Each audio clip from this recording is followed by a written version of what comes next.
So we had about a 4-hour flight from Orlando, Florida to Las Vegas.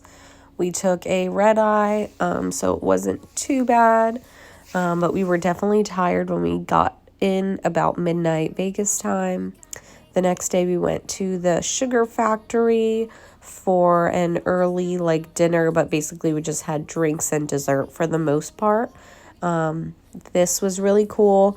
It was a little bit overpriced, but we just shared everything, so that really helped. You pay more for the experience versus the actual food, I'm guessing. And then we went hiking the following day. It was really beautiful. It was in the Red Rocks Canyon.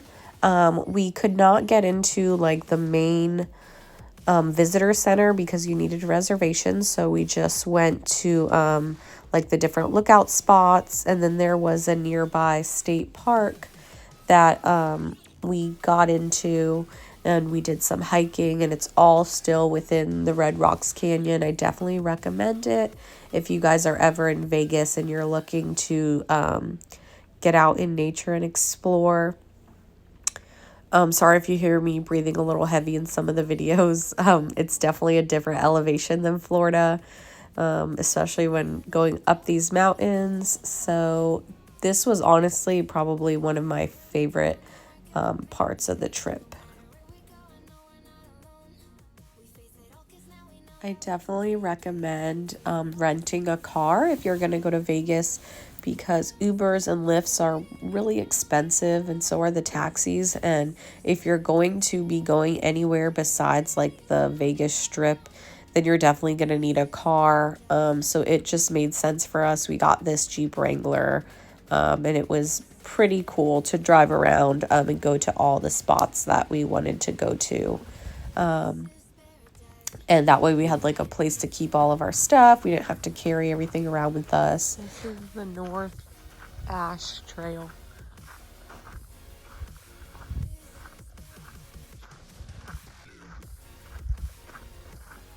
It's so beautiful. I mean, these are all dead, yeah.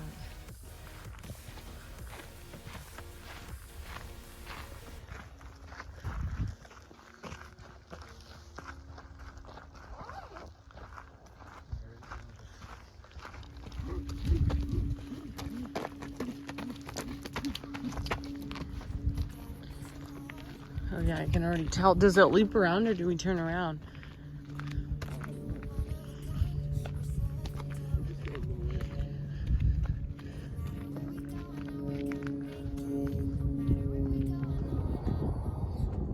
Sitting in the back of the Jeep, looking at this beautiful view.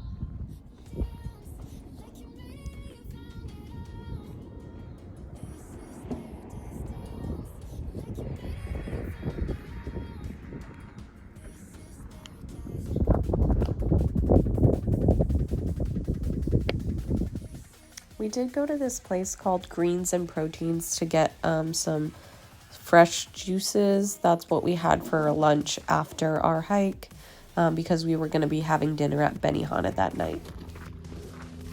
So this is the Thule Fossil Bed National Monument. And there's a 2-mile loop and a 1.5-mile loop, and you just walk around and there's apparently fossils everywhere. So we'll see, I guess. Here we go inside. What if there's bats or something? Oh, it goes out to the other side.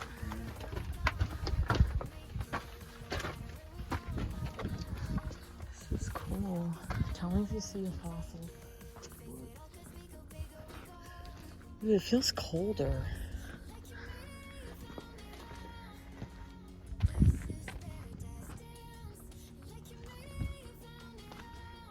After our hike, we went to Benihana for dinner. It was super good. This was honestly the only footage I got because it was just so entertaining the whole time that I didn't even pull out my phone or anything. But I definitely recommend it if you're in Vegas or anywhere where there's a Benihana. The following day, we went to Tacos El Gordo. It's like a famous taco place famous on TikTok or whatever. It's on the Vegas Strip. It's super good. They cook everything right in front of you. The tortillas, the meat, they prepare all your tacos however you want them right in front of you. And it was definitely worth about the 30-minute wait that we waited in line to get the tacos. You do have to wait in like a different line for different types of meat. But in the end, it was so worth it. They were so delicious. While we were waiting to go to the airport to head home, we went to the Seven Magic Mountains monument. It was pretty cool.